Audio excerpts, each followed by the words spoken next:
الحمدللہ رب العالمین بسم اللہ الرحمن الرحیم والضحیٰ واللیل اذا سجا صدق اللہ العظیم الصلاۃ والسلام علیک یا رسول اللہ وعلی آلک واصحابک یا سیدی یا حبیب اللہ الصلاۃ والسلام علیک یا رحمۃ للعالمین وعلی آلک واصحابک یا سیدی یا حبیب اللہ۔ تمام تعریف و توصیف حمد و ثنا اللہ جل مجدہ الکریم کی ذات بابرکات کے لیے جو تمام جہانوں کا پالنے والا ہے۔ اللہ رب العزت کی حمد و ثنا کے بعد حضور تاجدار مدینہ تاجدار انبیاء معصوم آمنہ احمد مجتبیٰ حضرت محمد مصطفیٰ صلی اللہ علیہ وسلم کے حضور ناز میں عقیدتوں، ارادتوں اور نیاز مندیوں کا خراج پیش کرنے کے بعد انتہائی عزت و تکریم کے لائق جلوہ فراز مقتدر علماء، معزز محتشم حاضرین، السلام علیکم ورحمۃ اللہ۔ چند باتیں آپ کے گوش گزار کر کے گفتگو سمیٹ لوں گا۔ دعا ہے اللہ حق بیان کرنے کی توفیق عطا فرمائے، قابل عمل باتوں پر ہم سب کو عمل کر کے زندگی کی راہوں کو درست کرنے کی توفیق عطا فرمائے۔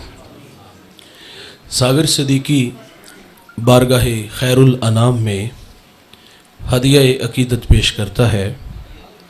بزم کونین سجانے کے لیے آپ آئے، شمع توحید جلانے کے لیے آپ آئے، ایک پیغام جو ہر دل میں اجالا کر دے، ساری دنیا کو سنانے کے لیے آپ آئے، ایک مدت سے بھٹکتے ہوئے منزل کی طرف دور تک راہ دکھانے کے لیے آپ آئے، ناخدا بن کے ابلتے ہوئے طوفانوں میں کشتیاں پار لگانے کے لیے آپ آئے۔ آپ آئے تو ہر طرف اجالے انوار کرم کی برکھا برسی تھی۔ ہم حضور کی آمد سے پہلے کے حالات پڑھتے ہیں۔ حضرت عیسیٰ علیہ السلام کے بعد 571 سال کا طویل زمانہ بیت چکا تھا اور حضرت انسان اپنے خالق و مالک کو بھول چکا تھا، اخلاقی قدریں زوال پذیر تھیں۔ وہ کیا سید سلیم گیلانی نے خوب کہا تھا کہ زیست یخبستہ تھی تاریک نہا خانوں میں، ایک کرن پھوٹی اجالا ہوا ایوانوں میں، زہر آلود فضائیں تھیں نمو سے آری، آپ آئے تو بہار آ گئی ویرانوں میں۔ کس نے اللہ سے ٹوٹا ہوا رشتہ جوڑا، ان سا محسن نہ فرشتوں میں نہ انسانوں میں۔ میرے نبی کی جلوہ گری ہوتی ہے تو حضور کی آمد سے پہلے یہ جہاں جہاں نہیں تھا، پورا جزیر عرب ضلالت و گمراہی میں ڈوبا ہوا تھا۔ آقا تشریف لاتے ہیں اور مکہ کے گھٹا ٹوپ اندھیروں میں توحید کا چراغ جلا دیتے ہیں، پھر اتنے اجالے انوار اترتے ہیں کہ جو لوگ در در پہ دھکے کھا رہے تھے، آقا کی صدائے دل نواز نے انہیں کھینچ کے ایک خدا کے آگے جھکنا سکھا دیا۔ میدان عمل میں ہیں تو تنے تنہا ہے۔ وہ کیا کسی نے خوب کہا کہ میں اکیلا ہی چلا تھا جان بے منزل، مگر لوگ ملتے گئے کارواں بنتا گیا۔ مکہ کے اندھیروں میں قولوا لا الہ الا اللہ تفلحوا کی صدا گونجتی ہے، تو جو سب سے پہلے ایمان لاتا ہے، ایمان لانے میں سبقت اختیار کرتا ہے، وہ بڑا معتبر نام ہے۔ وہ اس امت کا پہلا صوفی بھی ہے، صحابی بھی ہے، وہ راست رو بھی ہے، راست گو بھی ہے، وہ معاملات دنیا کو سلجھانے کا ڈب اور سلیقہ بھی جانتا ہے۔ میرے نبی اس جوان کی تعریف کرتے ہیں، فرمایا میں نے جس کو بھی دین دیا اس نے تامل سے تردد سے کام لیا، لیکن ابو بکر وہ جوان ہے، میں نے اس کو دین دیا اس نے جھولی میں ڈال لیا۔ میرے نبی دنیا میں تشریف لاتے ہیں تو ہر طرف اجالے اور انوار کی برکھا برستی ہے۔ بھائی جان، ہم اس بات پہ جتنا بھی فخر کریں یہ کم ہے کہ ہم حضور کے امتی بن کے آئے۔ نبی جس کی راہوں میں کھڑے رہے، اللہ کے نبی حضرت ابراہیم علیہ السلام کعبے کی دیواروں کو کھڑا کر کے کہتے ہیں، ربنا وبعث فیہم رسولا، دیکھ اللہ تیرا بابرکت گھر تعمیر ہو گیا، اب تو اس پیارے رسول کو بھیج دے۔ یہ نبی دعا کر رہے ہیں، بڑے لوگ حضور کی راہوں میں کھڑے تھے۔ یار ایک شخص روزانہ اپنے مکان کی چھت پہ چڑھ جاتا اور اداس نگاہوں سے ان راہوں کو دیکھتا جن راہوں سے سونے محمد نے گزرنا تھا۔ یار اس کی اداسیاں، بے چینیاں، اضطراب کچھ یوں تھا، زبان حال سے کہا کرتا تھا کہ کیریاں میں کیریاں، درد و غم دی کیریاں، اڈیاں چک چک راواں ویکھاں تیریاں۔ یہ حضور کی راہوں میں جو اداس کھڑا ہے اس کا نام بحیرہ راہب ہے۔ میرے نبی کی آمد سے 1000 سال قبل یمن سے طبہ اول علماء کی جماعت کو لے کے نکلتا ہے۔ راستے میں جب یثرب آیا تو علماء نے بتایا کہ یہ جا آخر الزماں محمد صلی اللہ علیہ وسلم کی ہجرت کی جا ہے، اور پھر انہوں نے معذرت کر لی کہ اب ہم یہاں سے آگے نہیں جائیں گے، ہماری آخری ہچکی بھی اسی سرزمین پہ ٹوٹ جائے گی۔ تو اس نے پھر علماء کے لیے وہاں 300 گھر بنایا اور ایک گھر اس نے میرے رسول کے نام کا بنایا۔ یار جو گھر حضور کے نام کا بنا وہ بڑے چاؤں سے بنا، بڑی عقیدت سے بنا، اور پھر وہ کسی عام شخص کے حوالے نہیں کیا گیا۔ علماء کی جماعت میں جو بڑے عالم تھے شامون، یہ گھر ان کے سپرد کیا۔ پھر احساس ذمہ داریاں کھینچ کے اس کو یمن لے جاتی ہیں۔ گزرتے ہوئے حضور کے نام ایک پیار چھوڑ گیا، خط لکھ دیا۔ خط کی تحریر بڑی میٹھی تھی۔ میں طبہ اول آپ پر ایمان لاتا ہوں، آپ پر اترنے والی کتاب کی تصدیق کرتا ہوں، حضور میں آپ کا سب سے پہلا امتی ہوں، اور مجھے بروز حشر اپنے غلاموں میں شمار فرمائیے گا۔ خط لکھا، شامون کو دیا، گزرتے اتنا کہہ گئے کہ میرے پہ ایک مہربانی کرنا، اگر حضور میری زندگی میں تشریف لے آئیں تو مجھے ان کے آنے کی خبر دینا، اور اگر وہ میری زندگی میں تشریف نہ لا سکے تو یہ خط سنبھال لو، اس کو آگے نسلوں میں منتقل کر دینا۔ طبہ خط چھوڑ کے چلا گیا۔ اس شاخ کی بستی حضور کی راہوں میں ڈیرے جما کے بیٹھ جاتی ہے۔ طبہ روزانہ وہ راہیں تکتا، کہیں سے کوئی سندیسہ، ہوا کا کوئی جھونکا میرے نام پیغام محبت لے آئے اور میں خود کو کھینچ کے در حبیب تک لے چلوں۔ یاد رسول میں تڑپ تڑپ کے طبہ جان دے دیتا ہے۔ اس شاخ کی بستی حضور کی راہوں میں پل کے بچھائے بیٹھی ہے۔ بھائی جان پھر 1000 سال کا طویل زمانہ بیت جاتا ہے۔ میرے نبی دنیا میں جلوہ فراز ہوتے ہیں۔ 53 سال مکہ میں گزارے، پھر اللہ کا حکم آیا کہ اہل مدینہ آپ کی راہیں تک رہی ہیں، آپ ہجرت کر کے مدینہ آ جاتے ہیں۔ اور وہ خط جو 1000 سال پہلے میرے نبی کے نام طبہ نے لکھا تھا، وہ خط کس شخصیت تک پہنچا؟ وہ مدینے کا بڑا معتبر صحابی ہے، ان کا نام لیں تو لہجے میٹھے ہو جاتے ہیں، اور ان کا اعزاز ہے، انہیں حضور کی میزبانی کا بھی شرف ملا ہے۔ رومی کہتا ہے جب حضور ان کے گھر گئے نا تو انہیں چاہ چڑھ گیا، امروز شاہ شاہاں مہمان شدست تمہارا، جبریل با ملائک درباں شدست تمہارا۔ کہتے آج شاہوں کا شاہ میرے گھر کا مہمان بنا ہے، اور نوریوں کا سردار جبریل میرے گھر کا پہرا دے رہا ہے۔ اس شخصیت کا نام حضرت ابو ایوب انصاری رضی اللہ تعالی عنہ ہے۔ یہ خط ان تک پہنچا، باہم مشاورت سے یہ بات طے پائی، تقاضۂ محبت یہ ہے حضور مدینہ آئے تو سب سے پہلے طبہ کا خط حضور کی خدمت میں پیش کیا جائے۔ اس کے لیے ابو لیلہ کا انتخاب ہوا۔ بھائی جان یہ منظر بڑا خوبصورت ہے۔ ابو لیلہ سامنے کھڑے ہیں، میرے رسول تشریف فرما ہے۔ ابو لیلہ کو دیکھا اور دیکھ کر کے فرمایا کیا آپ ابو لیلہ ہو؟ قال نعم، جی میں ابو لیلہ ہوں، لیکن یہ تو بتائیں کہ آپ کو کس نے بتایا؟ فرمایا جس اللہ نے مجھے نبی بنایا۔ پھر وہ 1000 سال پرانی محبت کی کہانی چھیڑ دی کہ میری راہوں میں کچھ دیوانے بیٹھ گئے تھے اور میرے نام ایک دیوانے نے خط لکھا تھا۔ حضور فرماتے مجھے طبہ کا خط دے دو۔ یار طبہ بھی حضور کی راہوں میں ہے، بحیرہ راہب بھی حضور کی راہوں میں ہے، اس شاخ کی بستی بھی حضور کی راہوں میں ہے۔ مجھے بتائیے گا طبیعتوں میں نشہ پیدا ہو رہا ہے کہ نہیں ہو رہا؟ فخر اپنی ذات پہ ہو رہا ہے، ہم اس نبی کے امتی بن کے آئے ہیں۔ میں ایک شخص کا تذکرہ کرنے لگا ہوں، ایک شخص کی کہانی سنانے لگا ہوں، میرا ایمان ہے کہ آپ کے کلیجے ٹھر جائیں گے۔ اس جوان کا تعلق ایران کے مشہور شہر اصفہان سے ہے۔ جس گھر میں اس کی ولادت ہوئی اس شہر کی سرداری بھی ان کے پاس تھی، اس کا والد مجوسی تھا۔ اچھا میں آپ کو اس بچے کا نام بھی بتا دیتا ہوں۔ اس بچے کا نام پھر وہ زمانہ اس کو سلمان فارسی کے نام سے جانتا ہے۔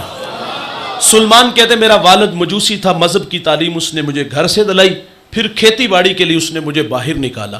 سر راہ عیسائیوں کا گرجا گھر آیا، فرماتے میرا جی چاہا کہ میں ان لوگوں کی مذہبی زندگی دیکھوں، یہ لوگ کیسے ہیں۔ کہتے میں وہاں کافی دیر بیٹھا رہا، والد نے ملازم کو کہا جاؤ سلمان کو کہیں سے ڈھونڈ لاؤ، کافی رات گزر گئی، لیکن اس کے تو وہم و گمان میں بھی نہیں تھا کہ میں گرجے میں ہوں گا۔ اس نے جب کوشش کی، واپس آ کے پیغام دیا، اطلاع دی کہ وہ مجھے کہیں بھی نہیں ملا۔ کہتے رات مرضی سے جب گھر آیا تو والد بڑا غصے میں تھا، کہا سلمان اس وقت تک کہاں تھے؟ فرماتے میں نے سچ سچ بتا دیا کہ میں گرجے میں تھا اور مجھے ان لوگوں نے متاثر کیا ہے، اب اس مذہب کی محبت دل میں رکھتا ہوں۔ سلمان کہتے والد ڈر گیا، کہیں یہ مجوسیت کو چھوڑ کے عیسائیت کو نہ قبول کر لے۔ مجھے لوہے کی زنجیروں سے جکڑ دیا گیا، پھر رد عمل کے طور پہ ضد پیدا ہوگی، فیصلہ کر لیا کہ اب اس شہر میں نہیں رہنا۔ سلمان کہتے ہیں مجھے سبیل ملی اور میں ملک شام آ گیا، وہاں ایک عالم سے ملاقات کی، اسے اپنے حالات سے آگاہ کیا کہ اس مذہب کی محبت میں شہر کی سرداری کو ٹھوکر مار کے آیا ہوں، تشنا ہوں، میری پیاس بجھاؤ۔ سلمان کہتے تا دم آخر جب تک وہ عالم زندہ رہا میں نے بڑی خدمت کی، جب وہ مرنے لگا تو میں نے کہا اب جاؤں تو کہاں جاؤں؟ اس نے کہا نصیبین چلا جا۔ فرماتے میں نے وہاں آ کر کے بھی اس عالم کی بھی بڑی خدمت کی، جب وہ مرنے لگا تو سراپا سوال بن کے اس کے سامنے بھی کھڑا ہو گیا کہ اب کس چوکھٹ کا بیکاری بناؤ گے؟ اس نے مجھے ایک اور جگہ بھیج دیا۔ فرماتے میں نے اس عالم کی بھی بڑی خدمت کی، جب وہ مرنے لگا تو میں نے کہا اب جاؤں تو کہاں جاؤں؟ تو اس نے کہا سلمان باخدا اب میری نظر میں کوئی ایسا شخص نہیں جس کی خدمت میں تمہیں بھیجوں۔ جب یہ بات کی نا تو دل کی نیا ڈوبنے لگی، اندھیرے چھانے لگے، ایسا لگا کہ دیوار آ گئی۔ اس عالم نے جب ڈوبتی نیا دیکھی تو کنارہ دیتا ہے، کہا سلمان میں نے کہا کہ اب میری نظر میں کوئی نہیں جس کی خدمت میں تمہیں بھیجوں۔ تڑپ کے کہا پھر جاؤں تو کہاں جاؤں؟ کہا سلمان خبر سنو گے تو کلیجے میں ٹھنڈ پڑ جائے گی، کہا پھر بتا بھی دو نا، کہا اب آخر زمان محمد کا زمانہ قریب آ گیا ہے۔ نخلستان دو جلے میدانوں کے درمیان تشریف لائیں گے۔ سلمان کہتے اگر وہ سر زمین میں پالوں تو اس نبی کو پہچانوں گا کیسے؟ کہا ان کی 3 نشانیاں، نمبر 1 صدقہ نہیں لیں گے، نمبر 2 ہدیہ قبول کریں گے، نمبر 3 ان کے دونوں کندھوں کے درمیان محاذ قلب پہ مہر نبوت ہوگی۔ سلمان کو کہا اگر تو وہاں پہنچ سکتا ہے تو پہنچ جا۔ دوڑ لگا دی، رخت سفر باندھا، سر راہ بنی کلب کا قافلہ ملا۔ ان سے کہا کہ مجھے اپنے ساتھ لے چلو، میرے پاس کچھ گائیں اور بکریاں یہ لے لو اور اپنی سرزمین تک پہنچا دو۔ سلمان کہتے وہ اس بات پہ راضی ہوئے، لیکن بڑے ظالم تھے کہ ایک جگہ پہ جا کے انہوں نے مجھے غلام بنا لیا۔ غلامی بڑی تلخ ہوتی ہے بھائی، کہتے بڑے دھکے کھائے۔ کہتے انہوں نے پھر مجھے ایک یہودی کے ہاں فروخت کر دیا۔ کہتے پھر اس یہودی نے میرا سودا ایک اور یہودی کے ہاں کر دیا۔ فرماتے اس یہودی کا تعلق حضور کے شہر مدینہ سے تھا۔ منزل نصیب ہوگی بھائی، اب اڑیکنے لگے، وہ راہیں تکنے لگے، اداس رہنے لگے۔ ایک دن کسی نے کہا دیوانے جس کی راہوں میں بیٹھے ہو نا وہ پیارے محمد دنیا میں تشریف لا چکے ہیں۔ اب سلمان کہتے میرا جی چاہا کہ میں اڑ کے حضور کے قدموں میں چلا جاؤں۔ وہ کیا کسی شاعر نے کہا تھا نا کہ اے زوف مدد کر در احمد پہ گرا دے، دربان کہیں اٹھ کہوں اٹھا نہیں جاتا۔ غلام مرضی سے تو جیتے نہیں، ہجر کی آگ میں جلتے رہے، پھر وہ ہمایوں گھڑیاں بھی آتی ہیں، سعادت بخش لمحے بھی نصیب ہوتے ہیں۔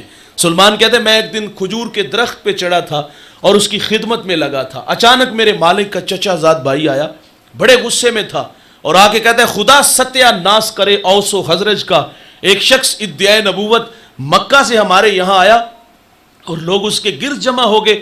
سلمان کہتے ہیں میرے جسم پر کپ کپی طاری ہو گئی، اوپر سے چھلانگ لگا دی، انجام سے باخبر تھا کہ ظالم پیٹے گا، لیکن نام محمد کی مستی طبیعت میں ایسی چڑھی کہ انجام سے بے نیاز ہو کے قریب جا کے حضور کا تذکرہ چھیڑ دیا تو اس نے منہ پہ مکہ دے مارا، خیر برداشت کیا، رات کی تاریکی چھائی۔ سلمان کہتے میں کھانا لے کے حضور کی خدمت میں حاضر ہو گئے۔ یہ منظر بھی دیکھیے کتنا خوبصورت ہے۔ یہ جوان کہاں سے چلا تھا؟ اصفہان سے۔ یہ شام آیا، یہ نصیبین آیا، کہاں یہودیوں کے ہتھے چڑھا، در در کی غلامی کی، آج منزل نصیب ہونے جا رہی ہے۔ سلمان کہتے ہیں وہ 3 باتیں میرے پیش نظر تھیں۔ کہتے میں کھانا لے کے حضور کی خدمت میں حاضر ہوا، میں نے عرض کیا حضور اس وقت قبا میں اپنے غلاموں کے جھرمٹ میں تھے، میں نے عرض کیا حضور یہ میرے پاس صدقے کا کھانا ہے اور آپ اس کے زیادہ حقدار ہیں، یہ آپ قبول فرما لیں۔ سلمان کہتے حضور نے وہ کھانا خود نہیں کھایا، غلاموں میں بانٹ دیا۔ ایک نشانی پوری ہو گئی کہتے میں دوبارہ پھر حضور کی خدمت میں حاضر ہوا. میں نے عرض کیا حضور یہ صدقہ نہیں ہدیہ ہے. تو میرے نبی نے اس کو قبول فرما لیا. 2 نشانیاں پوری ہوگی. اب ایک نشانی باقی ہے. سلمان کہتے ہیں ایک دن حضور بقیع میں اپنے غلام کی تدفین میں مشغول تھے. کہتے میں بھی وہاں موجود تھا اور میں حضور کے پیچھے آ کے کھڑا ہو گیا اس شوق میں کہ آج مہر نبوت کی زیارت کروں گا. کہتے جب میں پیچھے آ کے کھڑا ہوا نا تو حضور نے پلٹ کے دیکھا. حیا سے آنکھیں جھک گئیں, آنکھوں میں اداسیاں, دل میں محبت کی بچھی کائنات تھی. میرے رسول کو پیار آ جاتا ہے, کمر سے چادر اٹھا دیتے ہیں, مہر نبوت کو دیکھتے ہیں, آگے بڑھتے ہیں, بدن سے لپٹتے ہیں, بدن کو چومنا شروع کر دیتے ہیں, آنکھوں میں اتھرو اتر آئے. میرے رسول فرماتے سلمان سامنے آؤ نا, سناؤ ہمارا پیار آپ کو کہاں سے کھینچ لایا. کہانی پھر کچھ یوں کہہ دیتے ہیں, کبھی عرش پر کبھی فرش پر, کبھی ان کے در کبھی در بدر, غم عاشقی تیرا شکریہ میں کہاں کہاں سے گزر گیا. بھائی جان یہ سلمان فارسی بھی حضور کی راہوں میں ہے, طبہ اول بھی حضور کی راہوں میں ہے, اس شاک کی بستی بھی حضور کی راہوں میں ہے, بحیرہ راہب بھی حضور کی راہوں میں ہے. اللہ کے خلیل اللہ کا گھر بنا کے کہتے ہیں ربنا وبعث فیہم رسولا. دیکھ اللہ تیرا بابرکت گھر تعمیر ہو گیا, اب تو اس پیارے رسول کو بھیج دے. میرا سوال آپ سے ہے, مجھے بتائیے گا کیا ہمیں تہجد کے وقت اٹھنا پڑا, ٹھنڈے پانی سے وضو بنانا پڑا, مصلی بچھانا پڑا, پیشانی جھکانا پڑی, منت سماجی کرنا پڑی؟ نہیں بھائی, بخت سولا تھا. ہمیں باد صبا کے جونکوں نے پیغام دیا, ہمیں مدینے سے آنے والی ٹھنڈی ہواؤں نے سندیسے دیے. آنکھ کھلی ماحول میں تازگی, خوشبو اتنی پھیلی ہوئی تھی, آنکھ کھلتی ہے تو ماحول کی تازگی بتاتی ہے تمہیں مبارک ہو, تمہیں مبارک ہو کہ تم محمد کے غلام بن کر آ رہے ہو. اس بات پہ ہم جتنا بھی فخر کرے وہ نیازی کہا کرتے تھے نا, یہ میری خوش قسمتی میں تیرا امتی, یاد ان کی نہ بھولو نیازی کبھی, وہ کہے امتی تو بھی کہہ یا نبی. میں ہوں حاضر تیری چاکری کے لیے, اور فخر کا دل میں دریچہ باز کرنا چاہیے, جن کا تو آقا ہے ان کو ناز کرنا چاہیے. یہ ہمارا اعزاز ہے بھائی, حضور ہمارے ہیں, ہم حضور کے ہیں. کتنے لوگ حضور کی راہوں میں ہیں. اللہ کے نبی موسیٰ علیہ السلام ایک دن اللہ سے عرض کرتے ہیں اللہم انی اجد فی الالواح امتا ہم السابقون الاولون فاجعلہم امتی, قال تلک امت احمد. مالک میں نے الواح تورات میں ایک امت کو پڑھا ہے جو آئے گی سب سے آخر پہ, لیکن وہ نمبر پہلا لے جائے گی. اے اللہ وہ امت میری امت بنا دے. تو جواب کیا ملا, وہ میرے پیارے احمد کی امت ہے. یار آپ لوگوں کی بات ہو رہی ہے. 9 سوال تھے, ایک اور سوال کیا, اللہ ایسی امت کو پڑا ہے وہ صدقہ دیں گے, کھا بھی خود جائیں گے, وَيُجَرُونَ عَلَيْهَا, اور اس کا اجر بھی خود لے جائیں گے. پہلی امتیں جب صدقہ دیتی تھی تو کیا کرتے تھے, پہاڑ پہ رکھتے, آسمان سے آگ آتی اور اٹھا کے لے جاتی. جس کا قبول نہ ہوتا وہ وہیں پڑا رہتا, قوم میں شرمسار ہوتا. کتنا بد نصیب ہے, صدقہ قبول ہی نہیں ہوا.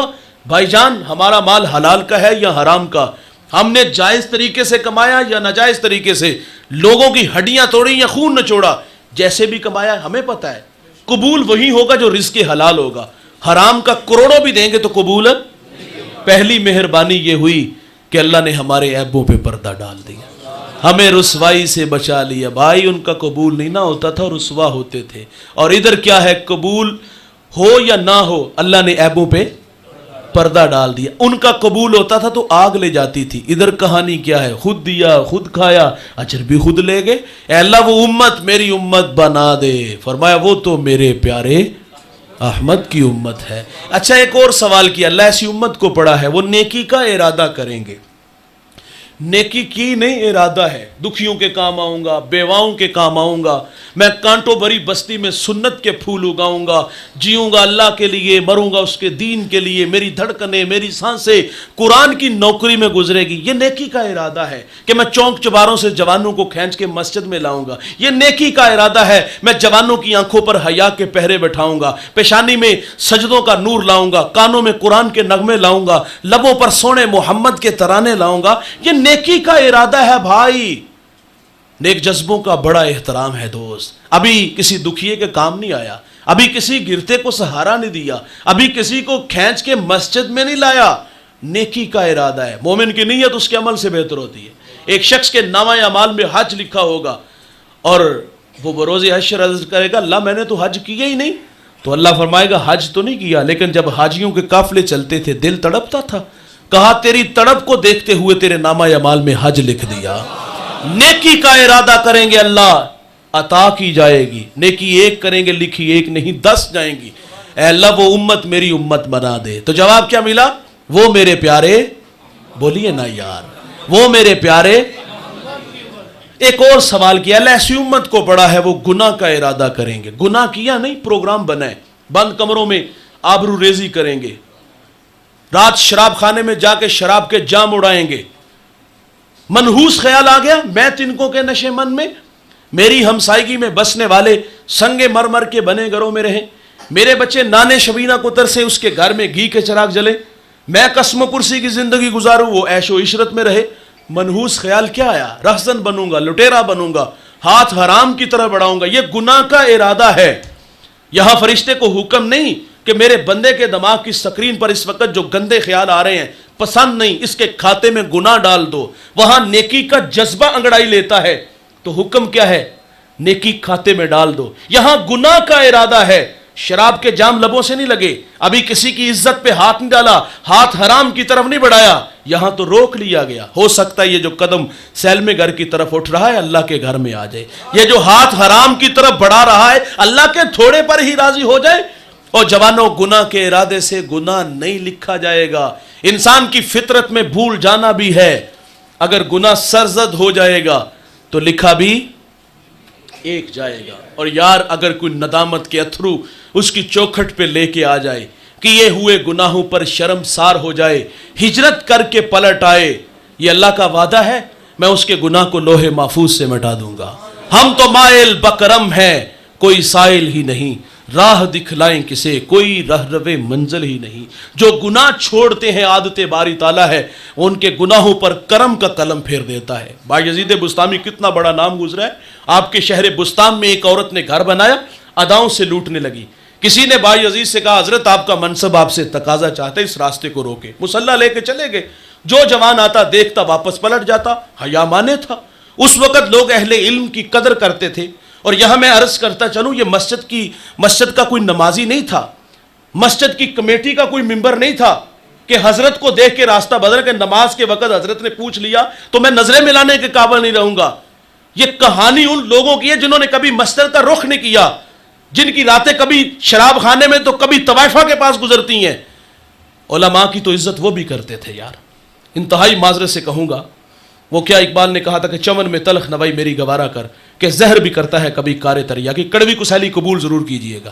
سچ آکھی تے پامبڑ ماشدے نے. بھائی آج جس کے پیچھے ہم نماز پڑھتے ہیں نا, باہر چوک میں جا کے اس کی پگڑی اچھالتے ہیں. بھائی جس کو مسلح پہ کھڑا کرو اس کی عزت بھی تو کیا کرو نا بھائی. بایزید بستامی کو دیکھ کے مسجد کا نمازی نہیں, مسجد کی کمیٹی کا کوئی ممبر نہیں, یہ وہ ہے جو طوائفہ کے پاس راتیں گزارتے ہیں, دیکھ کے راستہ بدل لیتے تھے. اس خاتون نے کہا آج کوئی آشنا نہیں آیا, اپنی ملازمہ کو کہا نیچے دیکھو معاملہ کیا ہے. نیچے دیکھا تو بایزید تھی. اس نے کہا نیچے مولوی ہے اور وہ اللہ اللہ کر رہے ہیں. وہ غصے میں آ گئی, جذباتی. اس نے کہا اس کو کہو جاؤ جا کے مسجد میں اللہ اللہ کرو, یہ ہمارا دھندا ہے ہمارا کاروبار ہے. بایزید نے جو اس کا بنتا تھا ہتھیلی پہ رکھا, کہا جو کہوں گا کرو گی. کہا پیسے کے لیے تو کام کرتی ہوں. اچھا اس نے بھی نہیں کہا کہ حضرت ہم مانا کہ ہماری بستی گناہوں والی ہے, آپ کے پیچھے لوگ نماز پڑھتے ہیں, کم از کم ان کا ہی خیال کر لو. چٹی چادر پھمنا والی داغ نہ لامی جنیا, حشر دیاڑے پھیر نہ کی حال ربا کی بنے. اس نے یہ نہیں کہا کہ آپ تو اپنی نمازوں کا خیال کریں, بلکہ وہ تو کہتی کوئی متقی آئے کوئی شرابی آئے, میں تو پیسے کے لیے کام کرتی ہوں. جو بنتا تھا ہتھیلی پہ رکھا, کہا جو کہوں گا کرو گی. کہا کروں گی. آپ نے لباس دیا, فرمایا بیٹا جاؤ غسل کر کے یہ حیا والا لباس پہن کے آؤ. اس کو مسلح پہ کھڑا کیا, اس کی پیشانی اللہ کے حضور جھکائی. بایزید رونے لگے, کہتے اللہ یہاں تک لانا میرا کام تھا, آگے دل کی دنیا کا بدلنا تیرے ہاتھ میں ہے. سجدے میں سر ہے, رحمت کی برکھا برس رہی ہے, ندامت کے قافلے اتر رہے ہیں, ماضی کے اوراق پلٹ چکی ہے, کہاں بٹکی کہاں الجھی, ساری زندگی خدا کو ناراض کرتی رہی. آج سجدے میں سر ہے اور تڑپ کے مالک سے اپنے گناہوں کی استغفار چاہتی ہے, اور رو رو کے. یہ اللہ کا وعدہ بھی ہے نا, سورج بھائی ابھی مغرب سے طلوع نہیں ہوا, ابھی توبہ کا در بند نہیں ہوا, تڑپ کے خدا سے معذرت کی. اور اللہ کا ولی رو رو کے کہتے یا اللہ یہاں تک لانا میرا کام تھا، آگے دل کی دنیا کا بدلنا تیرے ہاتھ میں ہے۔ سجدے سے سر اٹھاتی ہے تو وقت کی ولیہ بن جاتی ہے۔ کوئی معافی مانگے تو صحیح بھائی، کوئی دامن پھیلائے تو صحیح، کوئی استغفار چاہے تو صحیح، کوئی پچھلے پہر آئے تو صحیح، کوئی ندامت کے اتھرو تو لائے۔ مرنے سے پہلے ہے جوانوں، جب سانسیں ٹوٹ جائیں گی تو پھر کوئی پچھتائے تو کوئی حاصل نہیں، وقت پہ کافی ہے۔ ایک بھی قطرہ آب ہوش ہنگام کا جل گیا جب کھیت برسا، می تو پھر کس کام کا، اس وقت کے پچھتاوے کا کوئی حاصل نہیں۔ اس دن تو یار کافر بھی کہے گا یا لیتنی کنت ترابا، ہائے کہ میں مٹی بن جاؤں، لیکن جوانوں اس دن یحییٰ علیہ السلام کے ہاتھوں مینڈے کی شکل کے اندر موت کو بھی موت آ جائے گی۔ آج ہاتھ جوڑیں گے، آج معذرت کریں گے، پچھلے پہر آ کے خدا کو منائیں گے، اتھرو بہائیں گے تو وہ معاف کرے گا۔ حضور کی خدمت میں ایک خاتون آتی ہے اس حال میں کہ وہ گھبرائی ہوئی تھی، 4 دفعہ کہتی ہے طہرنی یا رسول اللہ، آقا پاک کیجئے، آقا مجھے پاک کیجئے، آقا مجھے پاک کیجئے، آقا مجھے پاک کیجئے۔ بہت بڑا گناہ تھا اس مجرمہ کا، شادی شدہ تھی، زنا کا ارتکاب ہوا، پیٹ میں بچہ تھا، فرمایا گناہ تو نے کیا ہے، سزا تیرے لیے، اس بچے کا کوئی قصور نہیں۔ اس کو مہلت دی گئی، اس نے بچے کو جنم دیا، 2 سال دودھ پلایا، 2.5 سال بعد حضور کی خدمت میں حاضر ہے، اس کو سنگسار کیا گیا، خود حضور نے جنازہ پڑھا۔ حضرت عمر عرض کرتے ہیں آقا یہ بڑی بدکار عورت تھی، میرے نبی فرماتے عمر اس خاتون نے ایسی سچی توبہ کی ہے، اگر اس کی توبہ کا 10واں حصہ اہل مدینہ میں بانٹ دیا جائے تو اللہ تعالیٰ سب کی مغفرت فرما دے۔ جو معذرت کرے گا، علامہ سعدی شارح مسلم ایک بوڑھے کا تذکرہ کرتے، وہ ہر سال حج کے لیے جاتا تھا۔ ایک دفعہ کسی جوان کو ساتھ جانے کا اتفاق ہوا، اللہ کے گھر میں پہنچے، بوڑھے نے لبیک کہا، ہاتف سے آواز آتی ہے لا لبیک، بوڑھے تیرا کوئی حج نہیں۔ جو ساتھ جوان تھا چونک سا گیا، اس نے کہا بابا جی آواز نہیں سنی؟ تو وہ کہتا ہے بیٹا یہ آواز 70 سال سے سن رہا ہوں۔ وہ جوان کہتا ہے پھر بھی آتے ہو؟ اب کلیجہ پھٹا، اب کلیجہ پھٹنے لگا، رو کے کہا بتا اس در کے علاوہ کوئی در ہے جہاں جا کے دامن پھیلاؤں؟ بس اتنا کہنا تھا کہ رحمت خدا بندی جوش میں آئی، ہاتف سے آواز آتی جا بوڑھے ہم نے تیرے 70 کے 70 حج قبول فرما لی۔ یہ ان کے لیے جو مرنے سے پہلے آتے ہیں۔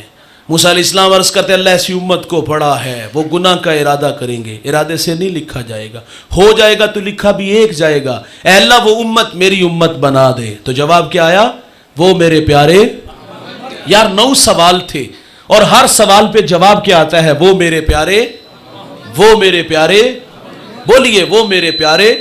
موسیٰ علیہ السلام سوال کرتے ایسی امت کو پڑا ہے جو آئے گی سب سے آخر پر لیکن نمبر پہلا لے جائے گی، اے اللہ وہ امت میری امت بنا دے، وہ امت میری امت بنا دے، وہ امت میری امت بنا دے۔ 9 دفعہ کہا نا، وہ امت میری امت بنا دے، وہ امت میری امت بنا دے۔ تو جواب کیا آتا ہے؟ وہ میرے پیارے، وہ میرے پیارے، وہ میرے پیارے، وہ میرے پیارے، وہ میرے پیارے، وہ میرے پیارے، وہ میرے پیارے۔ ہر سوال پہ ایک ہی جواب، اور آخر پہ کیا عرض کرتے ہیں؟ ٹھیک ہے اللہ وہ امت میری امت نہیں بنانی تو نہ بنا، مجھے ہی اس محمد کا امتی بنا دے۔ تو پھر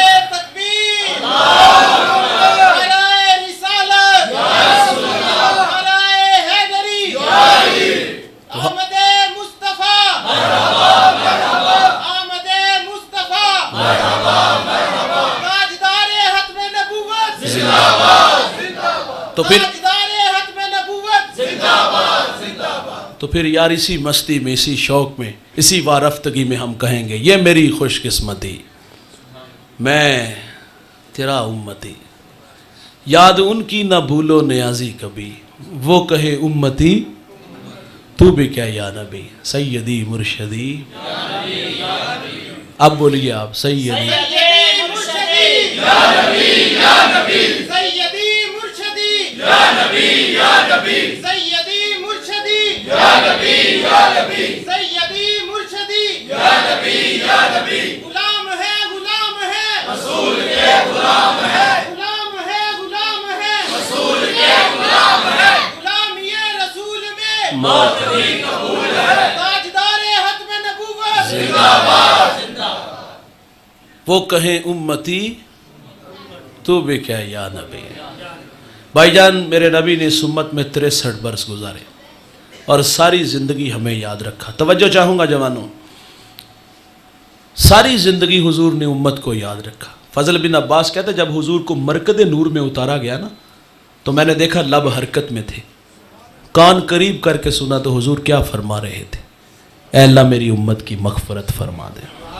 اتنی محبت اس امت سے تھی. وہ لمحے یاد کیجئے جوانوں جب میرے نبی پہ عذاب کی آیتیں اترتی, رنگ متغیر ہو گیا. آپ مجمع صحابہ سے اٹھے اور باہر چلے گئے. صحابہ سمجھے شاید حضور کسی حاجت کے لیے گئے ہیں. تھوڑی دیر انتظار کیا, تشریف نہ لائے تو تلاش کرنا شروع کر دیا. ایک دن, 2 دن, حتیٰ کہ تیسرے دن کا سویرا طلوع ہو گیا. ممبر اداس ہے, گلیاں اجڑ گئیں. بلال حبشی کو زمانہ دیکھتا ہے مدینے کی گلیوں میں چیخے مار مار کے روتا ہے, سیدہ فاطمہ گھر میں غشی پر غشی آ رہی ہے.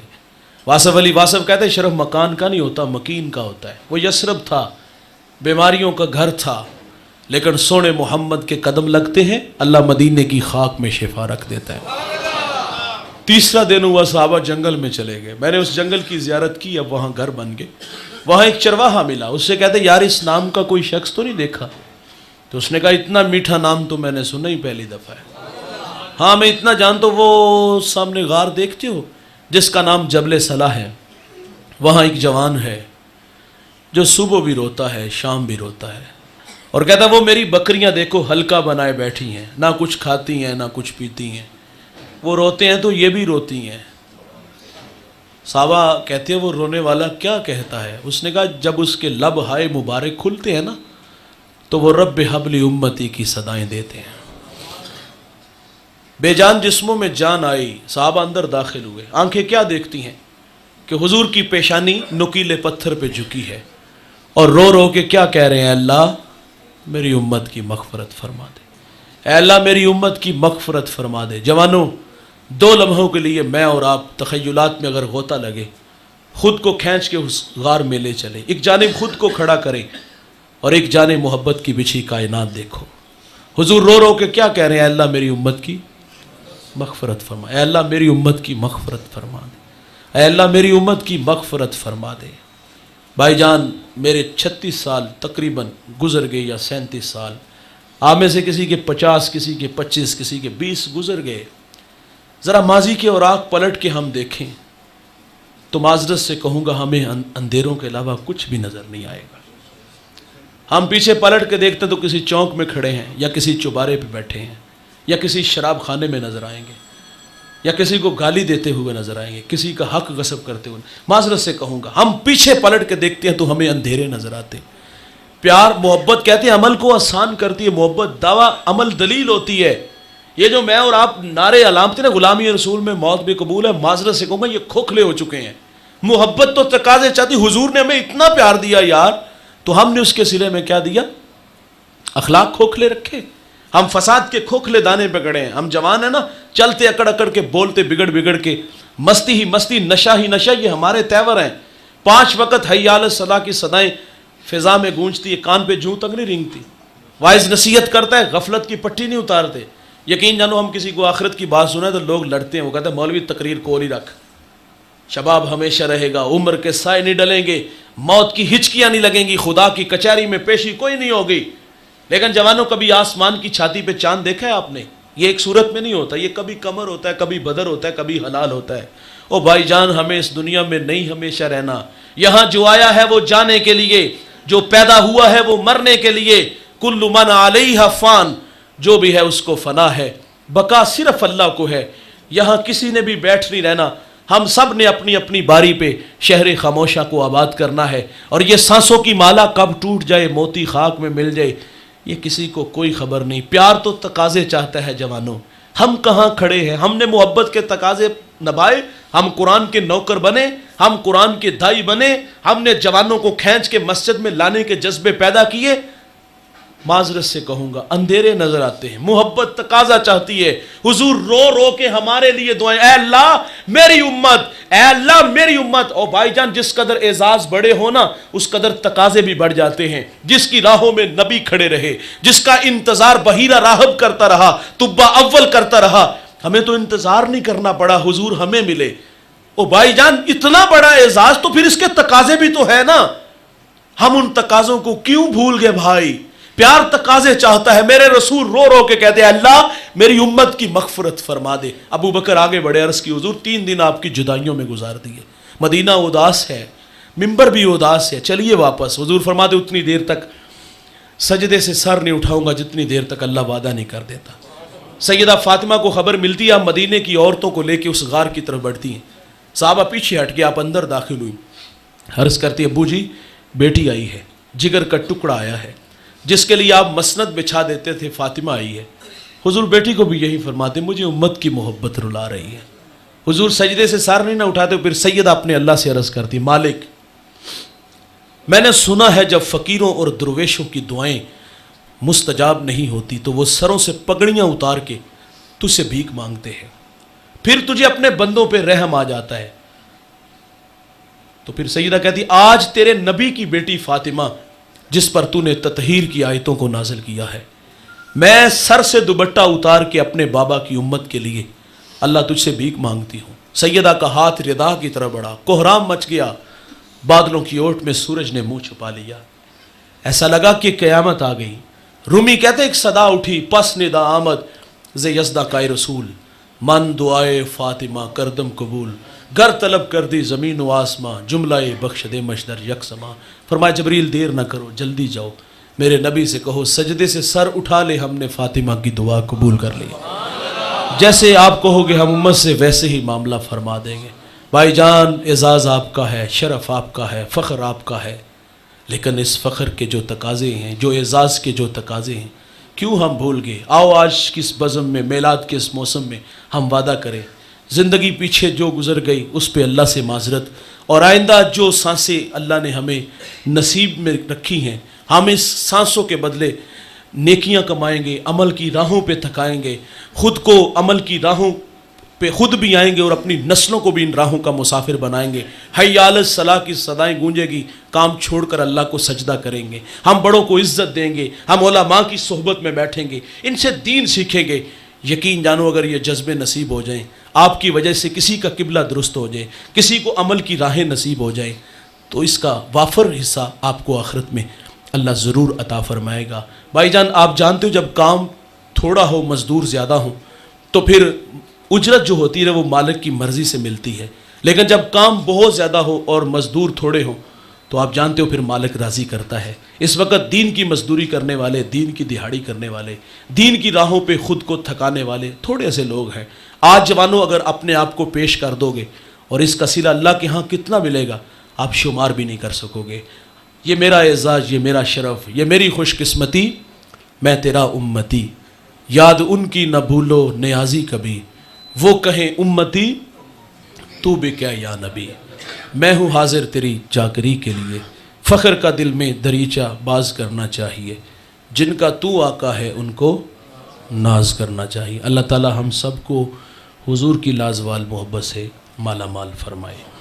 وآخر دعوانا